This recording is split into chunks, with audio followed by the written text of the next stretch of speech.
வணக்கம் traders. Welcome to pre market report. இன்னைக்கு நம்ம வீடியோவில் என்ன பார்க்க போறோம்னா, நிஃப்டி 50 அண்ட் பேங்க் நிஃப்டியோட ஏப்ரல் 2ஆம் தேதி புதன்கிழமை ஏப்ரல் 2ஆம் தேதிக்கான மார்க்கெட் என்ன நடக்கிற போகுதுன்னு தான். ஸோ என்ன நடக்க போகுதுன்னு 100% சொல்ல முடியாது. இது வந்து ஒரு தோராயமான ஒரு கணிப்புன்னு சொல்லலாம். இல்லைனா ஒரு அனாலிசிஸ்ன்னு சொல்லலாம். ஸோ நேற்று என்ன நடந்திருக்கு, முக்கியமான ப்ரைஸ் லெவல் ஏதாவது இருக்கா, அந்த ப்ரைஸ் லெவல் பிரேக் ஆகுமா, ஏன்னா ஒரு ஸ்ட்ராங்கான சப்போர்ட்டோ ரெசிஸ்டன்ஸோ லெவலில் இருக்குது அப்படின்னா மார்க்கெட் வந்து ட்ரெண்ட் ரிவர்ஸ் ஆகிறதுக்கான சான்சஸ் இருக்குது. அப்புறம் long term perspective, short term perspective இது 2யுமே பார்ப்போம். ஸோ இந்த நிஃப்டி 50 பேங்க் நிஃப்டியை மட்டும் பார்க்க மாட்டோம். என்ன பண்ணுவோம்னா, நம்ம வந்து யுஎஸ் மார்க்கெட்டோட இண்டெக்ஸஸ், அதாவது யுஎஸ் மார்க்கெட்டில் 3 இண்டெக்ஸஸ் இருக்கு. S&P 500, நாஸ்டாக் 100, அது மட்டும் இல்லாமல் டவ் ஜோன்ஸ் இண்டஸ்ட்ரியல் ஆவரேஜ். இந்த 3 இண்டெக்ஸ்லையும் என்ன மார்க்கெட் நடந்திருக்கு, ஸோ இந்த 3 இண்டெக்ஸும் எப்படி பிஹேவ் ஆயிருக்கோ அதுதான் வந்து ஒரு குளோபல் எக்கானமியை வந்து தீர்மானிக்கக்கூடியது. அதனால இந்தியன் எக்கானமியும் அதே மாதிரி தான் நடக்கும்.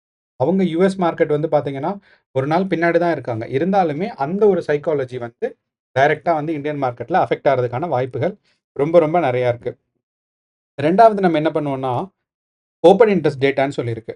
இந்த ஓப்பன் இன்ட்ரெஸ்ட் டேட்டால நமக்கு என்ன தெரியும் அப்படின்னு பார்த்தீங்கன்னா, இந்த ஓப்பன் இன்ட்ரெஸ்ட் டேட்டால நமக்கு வந்து ஸ்ட்ராங்கான ரெசிஸ்டன்ஸ் எந்த எந்த ஜோன்ல இருக்கு. ஸோ கால் ஆப்ஷன்ஸ் அதிகமா இருக்கு அப்படின்னா, அது வந்து ஸ்ட்ராங்கான ரெசிஸ்டன்ஸ் ஜோன். கால் ஆப்ஷன்ஸ் கம்மியா இருக்குன்னா, அந்த இடத்துல வந்து புட் ஆப்ஷன்ஸ் அதிகமா இருக்கணும். அந்த புட் ஆப்ஷன்ஸ் அதிகமா இருக்கிறது ஸ்ட்ராங்கான சப்போர்ட் ஜோன். ஸோ இத வச்சு மார்க்கெட் எந்த ரேஞ்சுக்குள்ள இருக்கிறதுக்கான வாய்ப்பு இருக்கு. ஃபார் எக்ஸாம்பிள் இந்த ரேஞ்ச்ல தான் இருக்கா? நமக்கு ஸோ இப்ப நம்ம ஏற்கனவே பார்த்தீங்கன்னா, நம்ம வந்து ஏற்கனவே நிஃப்டி 50 பேங்க் நிஃப்டிலலாம் ஒரு ரேஞ்ச் குடுத்துருப்போம். ஸோ பெரும்பாலுமா நம்ம குடுக்குற ரேஞ்சுக்குள்ள தான் மார்க்கெட் இருக்க போகுது. ஸோ அப்ப அந்த ரேஞ்ச் வந்து நம்ம டிஃபைன் பண்ணுவோம். இங்க தான் இருக்கா? இல்ல மேல இருக்கா? அப்படிங்கிறத நம்ம வந்து டிஃபைன் பண்ண போறோம். அது எத வச்சுன்னு பார்த்தீங்கன்னா, ஓப்பன் இன்ட்ரெஸ்ட் டேட்டா வச்சு. அது மட்டும் இல்லாம, இப்போ ஒரு முக்கியமான விஷயமா நான் என்ன பண்ண போறேன்னா, எஃப்ஐஐ டேட்டா. எஃப்ஐஐ டேட்டாவ நம்ம வந்து பார்க்கும்போது, நெட் ப்ராஃபிட் அதாவது யாரு பார்த்துருக்கா? எஃப்ஐஐஸும், டிஐஐஸும் பையிங் அண்ட் செல்லிங் பண்ணியிருக்காங்களே அப்படிங்கிறனால, யூசுவலா பார்த்தீங்கன்னா, மார்க்கெட் மேல போகும்போது எஃப்ஐஐஸ் பையிங்ல இருந்திருக்காங்க. டிஐஐஸ் செல்லிங்ல இருந்திருக்காங்க. டிஐஐஸ்னா டொமஸ்டிக் இன்ஸ்டிடியூஷனல் இன்வெஸ்டர்ஸ். அதாவது எல்ஐசி, மியூச்சுவல் ஃபண்ட்ஸ், அது மட்டும் இல்லாம நெறையா இந்த மோதிலால் இன்வெஸ்டர்ஸ் மாரி இருக்கிற பெரிய பெரிய இன்வெஸ்டர்ஸ்லாம் ஒரு குரூப் எல்லாம் இருக்கு. அவங்கலாம் இன்வெஸ்ட் பண்றவங்க தான் இந்த மாரி இது டிஐஐஸ்ன்னு சொல்லுவாங்க. எஃப்ஐஐஸ்னா ஃபாரின் இன்ஸ்டிடியூஷனல் இன்வெஸ்டர்ஸ். டிஐஐஸ்னா டொமஸ்டிக் இன்ஸ்டிடியூஷன். ஸோ யூசுவலா மார்க்கெட் வந்து டவுன்ஃபால்ல இருக்கும்போதோ, இல்லைன்னா ஒரு சைட்வேஸ்ல இருக்கும்போதோ, நீங்க எஃப்ஐஐ பார்த்தீங்கன்னா, எஃப்ஐஐ வந்து செல்லிங்ல இருந்திருப்பாங்க. நீங்க பார்த்தீங்கன்னா தெரியும். பிப்ரவரி 28ல இருந்து 18ஆம் தேதி வரைக்கும் எஃப்ஐஐ வந்து செல்லிங்ல தான் இருந்திருக்காங்க. ஓகே. அதுக்கப்புறம் பார்த்தீங்கன்னா, டிஐஐஸ் வந்து செல்லிங்ல இன்வால்வ் ஆயிட்டாங்க. எஃப்ஐஐஸ் வந்து செல்லிங்ல இருந்து பையிங்க்கு மாறிட்டாங்க. ஸோ இந்த ஒரு காரணம் வந்து என்னன்னா, ஸ்ட்ராங்கா வந்து மார்க்கெட்ட மேல புஷ் பண்ணுச்சு. ஸோ இந்த எஃப்ஐஐ ஏன் பை பண்றாங்க, செல் பண்றாங்கங்கிறது ஒரு வேற ஒரு மார்க்கெட்டோட லிக்விடிட்டிக்காக, அதுக்கப்புறம் பை பண்ணா நெறைய பேர் வாங்குவாங்க. அப்போ அவங்க ஷார்ட் எடுக்கலாம் அந்த மாரி. ஸோ இப்ப இவ்ளோ நாள் வந்து இவங்க வந்து ஷார்ட் கால் பண்ணியிருந்தாங்க. அத வந்து இந்த இடத்துல லாங் பொசிஷன் எடுத்திருக்காங்க. ஸோ அந்த மாரி விஷயங்கள் இருக்கு. இதெல்லாம் தான் நம்ம இன்னைக்கு வீடியோல பார்க்க போறோம். ஸோ நமக்கு ஏற்கனவே பார்த்திருந்தோம். நமக்கு வந்து மார்ச் மாசம் வந்து 18ஆம் தேதியிலேருந்து ஒரு 24ஆம் தேதி வரைக்கும் ஸ்ட்ராங்கான ஒரு புல்லிஷ் மூவ்மெண்ட்ஸ் இருந்துச்சு. நம்ம பார்த்திருந்தோம். ஸோ அந்த ஸ்ட்ராங்கான புல்லிஷ் மூவ்மெண்ட் எப்போ முடியும் அப்படிங்கிறத நம்ம வந்து யோசிச்சுட்டு இருந்தோம். பார்த்தீங்கன்னா, அந்த ஸ்ட்ராங்கான அதாவது மார்ச் 18ஆம் தேதியிலேருந்து ஒரு நமக்கு 24ஆம் தேதி வரைக்கும் ஸ்ட்ராங்கான புல்லிஷ் மூவ்மெண்ட். அதுக்கப்புறம் மார்க்கெட் வந்து ஒரு கன்சாலிடேஷன் ஃபேஸ் அண்ட் நேத்து வந்து பார்த்தீங்கன்னா, மார்க்கெட் டவுன் சைட் புல் ஆயிருக்கு. ஸோ அப்போ இந்த டவுன் சைட் புல் எனக்கு தெரிஞ்சு இங்கேருந்து மார்க்கெட் கீழ விழுமான்னா, இன்னும் கன்ஃபர்மேஷன் இல்ல. ஏன் அப்படின்னு சொல்றேன்னா, மார்க்கெட் வந்து இந்த ஒரு முக்கியமான சப்போர்ட் 50,500 இந்த ஒரு சப்போர்ட்ட பிரேக் பண்ணுச்சுனா தான் மார்க்கெட் மறுபடியும் கீழ விழும். அப்படி இல்லன்னா மார்க்கெட் வந்து கீழ விழுறதுக்கான வாய்ப்பு இல்ல. 1. 2வது வந்து இந்த 50,000 வந்து ஏற்கனவே ஒரு 1 1/2 மாசம் கழிச்சு தான் மார்க்கெட் வந்து இந்த 50,000 டச் பண்ணியிருக்கு. நீங்க பார்த்தீங்கன்னா தெரியும். இந்த 50,000 ஏற்கனவே இருந்தது எப்போ அப்படின்னு பார்த்தீங்கன்னா, டிசம்பர்ல தான். ஸோ அது டிசம்பர்லேருந்து ஒரு 3 மாசம் கழிச்சு தான் அதாவது 1 1/2 மாசம் கழிச்சு தான் மார்க்கெட் வந்து ஒரு அப்வர்ட் ட்ரெண்ட்ல இருந்திருக்கு. அதுக்கப்புறம் பாருங்க, ஒரு வ 3 மாசம் கழிச்சு தான் நமக்கு வந்து என்ன ஆயிருக்குன்னா, மார்க்கெட் வந்து அந்த ரீஜியன கெயின் ஆயிருக்கு. ஸோ அப்படிங்கிறனால இது வந்து ஒரு யூசுவலான ஒரு லிக்விடிட்டிக்கான ஒரு லிக்விடிட்டி கேப் ஃபில்லிங்க்கான ஒரு மூவ்மெண்ட் தான். ஸோ அந்த மூவ்மெண்ட் வந்து இந்த இடத்துல நமக்கு வந்து மார்க்கெட் இன்னும் கொஞ்சம் டவுன்ஃபால் ஆகி ஒரு 50,500 வரைக்கும் வரலாம். 50,500 வரைக்கும் வந்துட்டு மார்க்கெட்டுக்கு போதுமான அளவு லிக்விடிட்டி கிடைச்ச உடனே மார்க்கெட் மறுபடியும் மேல போகும். இது என்னப்பா இந்த போதுமான அளவு லிக்விடிட்டின்னு சொல்றீங்கன்னா, நம்ம மார்க்கெட்ல வந்து ஒரு சைக்காலஜிய முதல்ல புரிஞ்சுக்கணும். எப்பயுமே வந்து இப்போ ஒரு லிமிட்டட் நம்பர் ஆஃப் ஸ்டாக்ஸ் தான் இருக்கும். அப்போ அந்த ஸ்டாக்ஸ் எல்லாம் வாங்கணும் அப்படின்னா, அவங்க இந்த எஃப்ஐஐஸ்க்கோ, டிஐஐஸ்க்கோ நம்பர் ஆஃப் ஸ்டாக்ஸ் அவைலபிளா இருக்கணும்ல. அப்ப என்ன பண்ணுவாங்கன்னா, செல் பண்ணுவாங்க. செல் பண்றனால ரீட்டெயிலர்ஸும், ப்ரோஸ் அதாவது அதிகமான இன்வெஸ்ட் பண்ற ஒரு கோடிக்கணக்குல இன்வெஸ்ட் பண்ற ப்ரோஸ் இருக்காங்கல்ல, அவங்களும் இத வந்து செல்லிங்ல பண்ணுவாங்க. அப்போ வந்து ஒரு லிக்விடிட்டினா நம்பர் ஆஃப் ஸ்டாக்ஸ் பையிங்க்கு அவைலபிளா இருக்கும். அப்ப என்ன பண்ணுவாங்க, இந்த எஃப்ஐஐ பையிங்ல இன்வால்வ் ஆவாங்க. அப்போ போதுமான அளவு பை பண்ணிட்டாங்கன்னா, அதுக்கப்புறம் மார்க்கெட்ட இன்னும் கொஞ்சம் எக்ஸ்ட்ராவா பை பண்ணி மார்க்கெட்ட மேல கொண்டு போவாங்க. இப்போ இப்போ வந்து லிக்விடிட்டி கிராபிங் தான் நான் சொல்லுவேன். லிக்விடிட்டி கிராபிங்னா அங்க இல்ல ஸ்டாக்ஸ். அத வந்து கொஞ்சம் கொஞ்சமா விக்கும்போது மத்தவங்களும் விப்பாங்க. ப்ராஃபிட் புக் பண்ணுவாங்க. இப்போ நமக்கு சிம்பிளா சொல்லணும்னா, நமக்கு வந்து ஸ்பாட்ல இல்லன்னா மந்த்லி எக்ஸ்பைரிலயோ, இல்ல இயர்லி எக்ஸ்பைரிலயோ இங்கிருந்து இங்க வாங்குனவங்க என்ன பண்ணுவாங்க அப்டின்னா, இவ்ளோ தூரம் ப்ராஃபிட் வந்துருச்சு. இப்போ 14ஆம் தேதி வந்து பார்த்தீங்கன்னா, 18ஆம் தேதி பார்த்தீங்கன்னா 47,900ல வாங்கியிருப்பாங்க. நம்ம பேங்க் நிஃப்டில. ஆனா இப்ப வந்து பார்த்தீங்கன்னா, நமக்கு வந்து 50,000த்துல இருக்கு. அப்ப இந்த 48,900க்கும் 50,000 பார்த்தீங்கன்னா, நல்ல ப்ராஃபிட்ல இருந்திருக்கும். அப்ப அந்த ப்ராஃபிட் புக் பண்ணும்போது, மார்க்கெட் கீழ வரும். இத வந்து நம்ம எஃப்ஐஐஸும், டிஐஐஸும் யூஸ் பண்ணிக்குவாங்க. ஓகே. அதனால இது வந்து ஒரு மார்க்கெட்டோட டவுன்ஃபால் கிடையாது. மார்க்கெட்டோட டவுன்வர்ட் மூவ்மென்ட் கிடையாது. லிக்விடிட்டி கிராபிங்காக நடக்கிறது. எப்போ வந்து டவுன்வர்ட் மூவ்மென்ட் கன்ஃபார்ம் ஆகும் அப்படின்னு பார்த்தீங்கன்னா, நமக்கு வந்து இந்த இடத்துல அதாவது நம்மளோட 50,500 கீழ வந்தா தான் நமக்கு வந்து 100% டவுன்வர்ட் மூவ்மென்ட் இருக்கு. பியரிஷ் மூவ்மெண்ட்ஸ் இருக்குன்னு சொல்ல முடியும். ஆனா டவுன்ஃபால்க்கு எனக்கு தெரிஞ்சு சான்ஸஸ் கொஞ்சம் கம்மி தான் 1. 2வது நம்ம வந்து ஓப்பன் இன்ட்ரெஸ்ட் டேட்டாஸ் பார்க்கும்போது பேங்க் நிஃப்டி பேங்க் நிஃப்டியோட ஓப்பன் இன்ட்ரெஸ்ட் டேட்டா பார்த்தோம்னா, நமக்கு பார்த்தீங்கன்னா, நமக்கு வந்து பையிங்ல வந்து அதிகமா இல்ல. அதாவது கால் ஆப்ஷன்ஸ் ஓகே, ஓகே. இந்த இடத்துல பார்த்தீங்கன்னா, கால் ஆப்ஷன்ஸ்ல வந்து அதிகமான சேஞ்சஸ் இல்ல. ஓகே. ஏன்னா கால் ஆப்ஷன்ஸ் வந்து பாருங்க, அதே பொசிஷன்ல தான் இருக்கு. நீங்க பார்த்தீங்கன்னா தெரியும். இந்த கால் ஆப்ஷன் அதே பொசிஷன்ல இருக்கிறனால என்னமோ லாக் அவுட் ஆயிருச்சு. லாகின் பண்ணியாச்சு. இப்ப நமக்கு வந்து call option and put options இருக்கு. இப்ப இந்த கால் ஆப்ஷன்ஸ்ல பார்க்கும்போது ஸ்ட்ராங்கா இருக்கா அப்படின்னு கேட்டீங்கன்னா, புட் ஆப்ஷன விட ஸ்ட்ராங்கா இல்லை. ஏன்னா, நமக்கு வந்து இந்த 51,500 இப்போ மார்க்கெட் இங்கிருந்து அதாவது இருக்க பிரைஸ் வந்து 5800 இந்த 50,800லிருந்து மார்க்கெட் வந்து எவ்வளோ தூரம் மேல போறதுக்கான வாய்ப்பு இருக்கு அப்படின்னு கேட்டீங்கன்னா, இந்த 51,000த்துல சப்போர்ட் அண்ட் ரெசிஸ்டன்ஸ் ஈக்குவலா இருக்கு. அப்படிங்கிறனால புட் ஆப்ஷன்ஸ் தான் அதிகமா இருக்கு. அப்போ இந்த இடத்துல போகும்போது மார்க்கெட் டவுன்ஃபால் ஆறதுக்கு வாய்ப்புகள் நெறையா இருக்கு. இப்போ மார்க்கெட் இந்த 50,800லேருந்து 51,000 டச் ஆச்சுன்னா, இங்கிருந்து மேல போறதுக்கு வாய்ப்ப விட கீழ வரதுக்கான வாய்ப்பு அதிகமா இருக்கு. அப்போ இங்கிருந்து இங்க வரும்போது, நம்ம இப்ப பார்த்துட்டு இருக்கிறது முக்கியமான விஷயம் என்னன்னா, மந்த்லி எக்ஸ்பைரி. நீங்க வந்து நான் வந்து கவனிச்சுக்கணும். வீக்லி எக்ஸ்பைரி கிடையாது. அப்பன்னா இந்த மாசத்தோட கடைசி ஏப்ரல் 24ஆம் தேதி எக்ஸ்பைரிக்கான டேட்டாஸ் தான் நம்ம பார்த்துட்டு இருக்கோம். அப்போ அதுவரைக்கும் மார்க்கெட் வந்து இந்த 50,500 கிராஸ் பண்றது ஈஸி. இங்கேருந்து டவுன்ஃபால் ஆயிரும். டவுன்ஃபால் ஆகி எங்க ஒரு சப்போர்ட் எடுக்கும்னா 50,000 சப்போர்ட். அப்போ நம்ம வந்து இருக்கிற பிரைஸ்ல இருந்து மார்க்கெட் கீழ விழுந்தா, முதல்ல 50,500ம் 50,000ம்.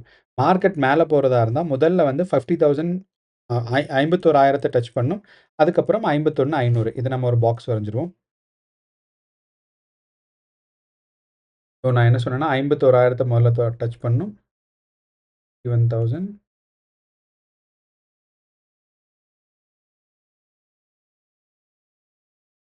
அதுக்கப்புறம் 51,500 வாய்ப்பு இருக்கு. நீங்க பார்த்தீங்கன்னா தெரியும். நம்ம வந்து நம்மளோட பாக்ஸஸ் வந்து முன்னாடி ஃபர்ஸ்ட் நாள் இங்க ஒரு ரேஞ்ச் இருந்துச்சு. அதுக்கப்புறம் ரேஞ்ச் மேல போச்சு. அதுக்கப்புறம் ரேஞ்ச் மேல போச்சு. அப்பர் லிமிட் அதாவது மேல இருக்க பாக்ஸ் மேல போயிருக்கு. கீழ இருக்க பாக்ஸும் மேல போயிருக்கு. ஆனா முதல் தடவையா வந்து ஒரு 15 நாளுக்கு அப்புறம், இப்ப வந்து பார்த்தீங்கன்னா, மேல இருக்க கிரீன் பாக்ஸ். இது வந்து கிரீன் பாக்ஸ் தான்.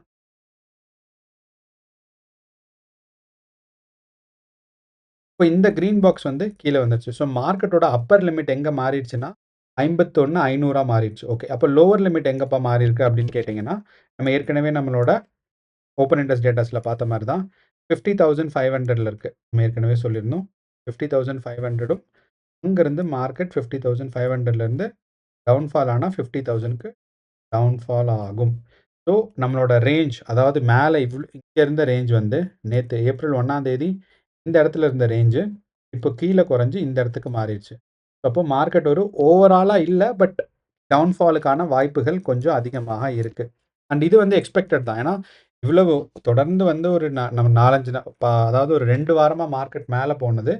இது வந்து ஒரு எக்ஸ்பெக்டட் டவுன்ஃபால் தான். ஏன்னா, இது வந்து சிம்பிள் ப்ராஃபிட் புக்கிங்லயே நெறைய இந்த டவுன்ஃபால் ஆகும். ஆனாலுமே நமக்கு பெர்சன்டேஜ் வச்சு பார்த்தோம்னா, நேத்து வந்து மார்க்கெட் எவ்வளோ விழுந்திருக்குன்னா, ஒரு 1.5% அதாவது 1.5%, 1.7% தான் மார்க்கெட் கீழ விழுந்திருக்கு. அப்போ நம்ம பேங்க் நிஃப்டிய பொறுத்தளவு இங்கருந்து மார்க்கெட் மேல போறதுக்கான வாய்ப்புகள் கொஞ்சம் கம்மி தான். ஆனா, இங்கிருந்து 50,500 இல்ல 50,000 போறதுக்கான வாய்ப்புகள் கொஞ்சம் சிறப்பாக இருக்கு. ஆனாலுமே ஒரே நாள்ல இவ்ளோ மூவ்மெண்ட்ஸ் நடக்குமா அப்படின்னு கேட்டீங்கன்னா, இப்ப இருக்க கண்டிஷன்ல ஒரே நாள்ல இவ்ளோ மூவ்மெண்ட் கொஞ்சம் கஷ்டம். ஒரு 400, 500 பாயிண்ட்ஸ் நடக்கிறது தான்.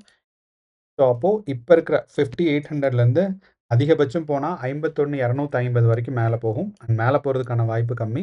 கீழ தான் வரும்.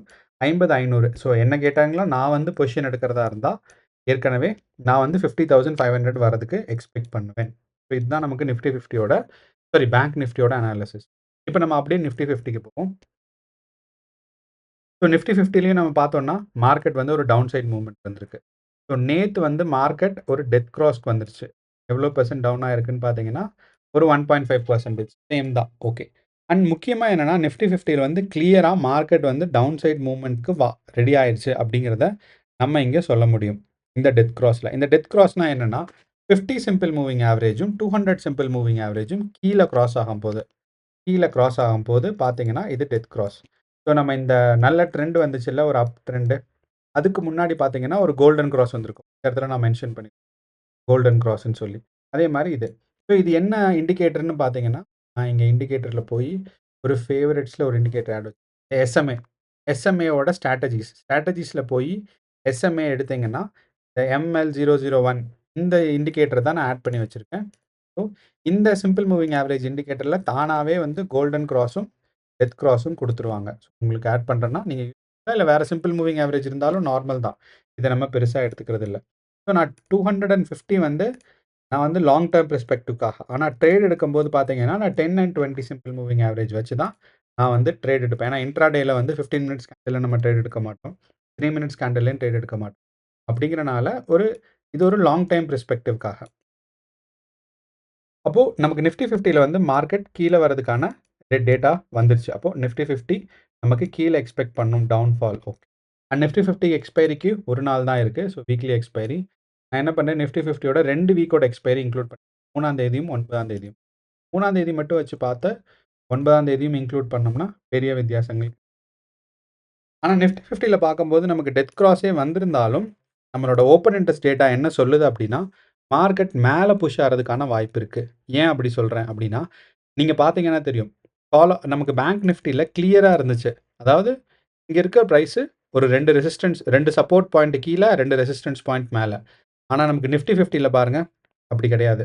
ஏன்னா லிக்விடிட்டி அதிகம். நம்ம நிஃப்டி 50 வந்து ஹை வால்யூம் ஸ்டாக்ங்கிறனால, ஹை வால்யூம் இண்டெக்ஸ்ங்கிறனால, நமக்கு பார்த்தீங்கன்னா, இந்த இடத்துல அதாவது downside out of the மனில பார்த்தீங்கன்னா, நமக்கு வந்து இங்க கீழ வந்து பாருங்க, புட் ஆப்ஷன்ஸ் வந்து ரொம்ப ரொம்ப கம்மியா இருக்கு குவான்டிட்டி.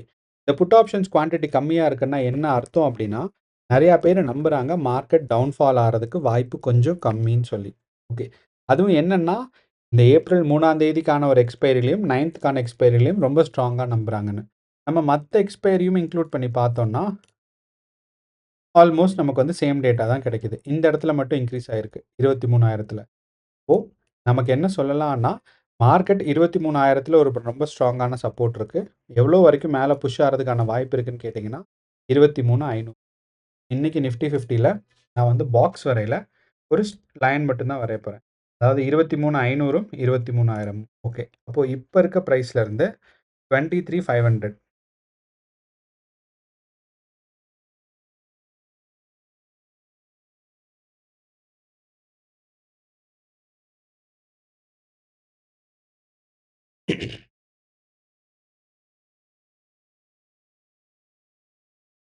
வந்து இங்க இருக்கிற 23ல ஒரு லைன் வரைஞ்சிரும்.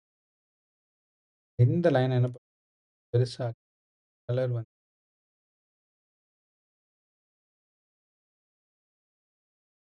ஓ! இன்னைக்கு மார்க்கெட்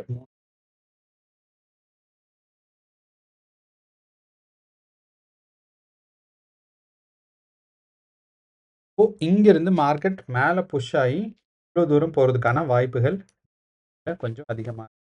டவுன்ஃபால் ஆனா எது வரைக்கும் ஆகும்னா, நம்ம ஏற்கனவே பார்த்திருந்தோம் 23,000. அப்படிங்கிறனால மார்க்கெட்க்கு நான் 23,000த்துல அது வந்து நம்ம ரெசிஸ்டன்ஸ் லைனா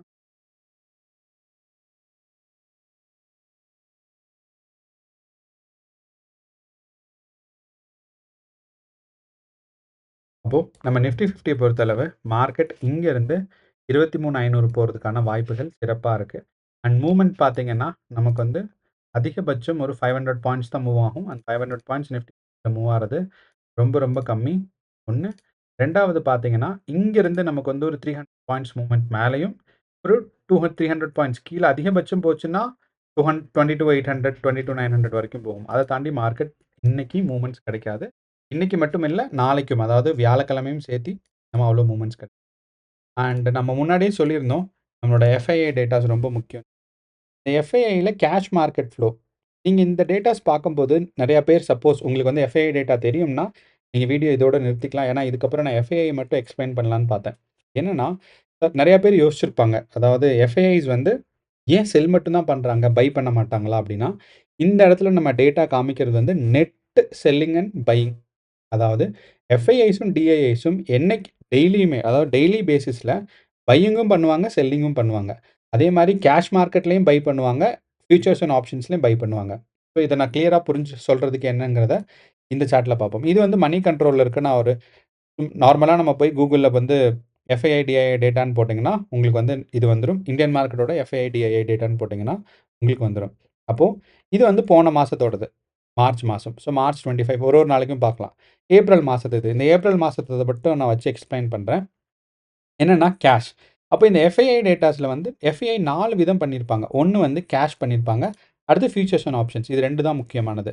அண்ட் இந்த இடத்துல எம்எஃப், செபி, எஃப்ஐஐ, செபின்னு இருக்கு. இந்த எம்எஃப்னா என்னன்னா மியூச்சுவல் ஃபண்ட்ஸ். மியூச்சுவல் ஃபண்ட்ஸ்ங்கிறத நம்ம மாத்தி சொல்லலாம் என்னன்னா டிஐஐஸ்ன்னு சொல்லலாம். இப்போ எம்எஃப்னா நம்ம வந்து டிஐஐஸ்க்காக ஈக்குவேட் பண்ணிக்கணும். எஃப்ஐஐஸ்னா ஃபாரின் இன்ஸ்டிடியூஷனலுக்காக. ஸோ செபியிலிருந்து கிடைச்ச டேட்டா வச்சு எஃப்ஐஐஸோட நெட் டேட்டா என்ன, எஃப்ஐஐஸோட மியூச்சுவல் ஃபண்ட் டேட்டா என்னங்கிறது தான் இது குடுத்துருப்பாங்க. ஓகே. இது வந்து நெட். அப்போ நமக்கு டெய்லி பேசிஸ்ல பார்க்க வேண்டியது cash and futures and option. கேஷ்னா என்னன்னா, அதாவது நிஃப்டி 50லயும் பேங்க் நிஃப்டிலயும் அவங்க வந்து க்ளோஸ் பண்ணும். ஸோ நிஃப்டி 50லயும் பேங்க் நிஃப்டிலயும் பார்த்தீங்கன்னா, அவங்க ஃபியூச்சர்ஸ் அண்ட் ஆப்ஷன்ஸ்ல மட்டும் ட்ரேட் பண்ண மாட்டாங்க. கேஷ் மார்க்கெட் அப்படின்னா, அதாவது அந்த நிஃப்டிலயே வந்து ட்ரேட் பண்ணுவாங்க. நிஃப்டி நிஃப்டி பீஸ்ல ட்ரேட் பண்ணுவாங்க. அந்த மாரி இருக்கும்போது பார்த்தீங்கன்னா, கிராஸா இப்போ வந்து ஏப்ரல் 1ஆம் தேதி நம்ம இந்த சார்ட் பார்க்கும்போது நம்ம பார்த்திருந்தோம். ஏப்ரல் 1ஆம் தேதி எஃப்ஐஐஸ் வந்து 500 க்ரோ 5 5 அ அ சாரி 5,900 கோடி வித்திருக்காங்கன்னு. அப்போ இங்க பார்த்தீங்கன்னா, இங்க 5,900 கோடி. இதுதான் நமக்கு இந்த கேஷ் மார்க்கெட்டோட டேட்டா. அதே மாரி டிஐஎஸ் பார்த்தீங்கன்னா, 4,300, 202 கோடி. அதே மாரி டிஐஎஸ் வந்து 4,000 ஒரு 1 கோடி டிஃபரன்ஸ் இருக்கு. 4,000ன்னு பேசும்போது அந்த 1 கோடி கம்மி தான். ஆனா ஆக்சுவலா 1 கோடி அதிகம். அப்போ இவங்க வந்து இந்த கேஷ் மார்க்கெட்ல பார்த்தீங்கன்னா, வாங்குனது அதாவது லாங் பொசிஷன்ஸ் பையிங் எவ்வளோ நடந்திருக்குன்னா 10 குரோர்ஸ் நடந்திருக்கு இங்க. எஃப்ஐஐ ரூப்பீஸ் இன் குரோர்ஸ் தான். செல்லிங் என்ன நடந்திருக்கு? செல்லிங் எவ்வளோ நடந்திருக்குன்னா இது. ஸோ எஃப்ஐஐஸ் வந்து பையிங்கும் பண்ணியிருக்காங்க, செல்லிங்கும் பண்ணியிருக்காங்க. அதே மாரி டிஐஐஸ் பையிங்கும் பண்ணியிருக்காங்க, செல்லிங்கும் பண்ணியிருக்காங்க. இவங்களோட நெட்டு தான் இந்த பக்கம் டிஐஐஸ் வந்து பாசிட்டிவா இருக்காங்க. இந்த பக்கம் டிஐஐஸ், எஃப்ஐஐஸ் நெகட்டிவா இருக்காங்க. நெகட்டிவ்னா என்ன அர்த்தம் அப்டின்னா, அவங்க வந்து பையிங்க விட செல்லிங் அதிகமா பண்ணியிருக்காங்கன்னு அர்த்தம். டிஐஐஸ் பாசிட்டிவா இருக்காங்கன்னா, செல்லிங்க விட பையிங் அதிகமா பண்ணியிருக்காங்கன்னு அர்த்தம். அதாவது லாங் பொசிஷன், ஷார்ட் பொசிஷன் எடுக்கிறதுன்னு இருக்குல்ல. அதுதான் இந்த பையிங் அண்ட் செல்லிங்கோட வித்தியாசம். அது மட்டும் இல்லாம, இது வந்து கேஷ் மார்க்கெட்ல. ஆக்சுவலா கேஷ் வந்து அவ்வளோ இன்வெஸ்ட் பண்ணியிருக்காங்க. அவ்வளோ ப்ராஃபிட் புக் பண்ணியிருக்காங்க. அந்த மாரி. ஓகே. ஃபியூச்சர்ஸ் அண்ட் ஆப்ஷன்ஸ்லயும் அதே மாரி அவங்க வந்து பையிங்கும் பண்ணுவாங்க, செல்லிங்கும் பண்ணுவாங்க. எஃப்ஐஐஸ் பார்த்தீங்கன்னா, ஃபியூச்சர்ஸ்ல பாருங்க எவ்வளோ பண்ணியிருக்காங்கன்னு. இது எவ்வளோன்னு எனக்கு கால்குலேட் பண்ண முடியல. ஒரு 12,000 கோடியா? 12,00,000 கோடியாங்கிறது எனக்கு புரியல. ஸோ அவ்வளோ வந்து இன்வெஸ்ட் பண்ணியிருப்பாங்க. அதே மாரி பையிங் அண்ட் செல்லிங் நடந்திருக்கும். இந்த விஷயத்த நான் சொல்றதுக்காக தான் நான் வந்து இந்த டேட்டா எடுத்தேன். என்னன்னா, எஃப்ஐஐஸ் அண்ட் டிஐஐஸ் நம்ம டேட்டாஸ் எப்பயும் பார்க்கும்போதுமே, அவங்க வந்து பையிங்கும் பண்ணுவாங்க, செல்லிங்கும் பண்ணுவாங்க. இந்த டேட்டா வந்து என்னன்னா, net selling and net profit அவ்வளோதான் அவங்களோட டேட்டா. ஸோ இது நான் சொல்லணும்னு நெனச்சுட்டே இருந்தேன். இதுதான் நம்மளோட அனாலிசிஸ் பேங்க் நிஃப்டி. நம்ம நண்பர் ஒருத்தர் சொல்லியிருந்தாரு, ரொம்ப யூஸ்ஃபுல்லா இருந்துச்சுன்னு. அதே மாரி அவரோட நம்பர் ஆஃப் ட்ரேட்ஸ வந்து ஒரு நாளைக்கு 1 ட்ரேடா குறைச்சுக்கிறேன் அப்படிங்கிறத சொல்லியிருந்தாரு. அது கேட்க சந்தோஷமா இருந்துச்சு. ஏன்னா நம்பர் ஆஃப் ட்ரேட்ஸ் நீங்க குறைக்கும்போது உங்களுக்கு வந்து இந்த வருஷம் வந்து என்னன்னா, உங்களோட சார்ஜஸ் கம்மியாகும். அதுவும் இல்லாம டாக்ஸஸும் கம்மியாகும். இந்த ஒரு காரணங்கள்னால நம்பர் ஆஃப் ட்ரேட்ஸ் குறைக்கணும். ஆனா, ஒரு நாளைக்கு 1ங்கிறது ரொம்ப ரொம்ப கம்மிங்கிற மாரி இருக்கு. ஒரு 3லிருந்து 5ஆ வச்சுக்கலாம். 1லிருந்து 5 வரைக்கும். ஆனா, ஒரு ட்ரேட் நல்ல ட்ரேட் தான். அப்படி எடுக்கலாம் தப்பில்ல. பார்த்து பொறுமையா இருந்து ஒரு ட்ரேட் எடுத்தா நல்ல விஷயம் தான். பட் சில சில நேரங்கள்ல பார்த்தீங்கன்னா, நமக்கு வந்து ஒரு ட்ரேட் வொர்க் ஆகாது. அதனால ஒரு 3 ட்ரேடா வச்சுக்கிறது என்னோட ஒப்பீனியன்ல நல்லது. ஆனா, ஒண்ணுமே நீங்க வந்து ப்ராப்பரான ட்ரேடா எடுத்தீங்கன்னா பிரச்சனையே இல்ல. டிசிப்ளினா உங்களுக்கு என்ன தோணுதோ, அத நீங்க பண்ணுங்க. ஆனா, நம்பர் ஆஃப் ட்ரேட்ஸ் குறைக்கிறது ரொம்ப ரொம்ப முக்கியமான விஷயம். இவ்வளோ தான் நம்மளோட ப்ரீ மார்க்கெட் அனாலிசிஸ் நண்பர்களே. என்னையோட ட்ரேடிங் செஷன் வாழ்த்துக்கள். All the best. நாளைக்கு வீடியோல பார்க்கலாம். நன்றி.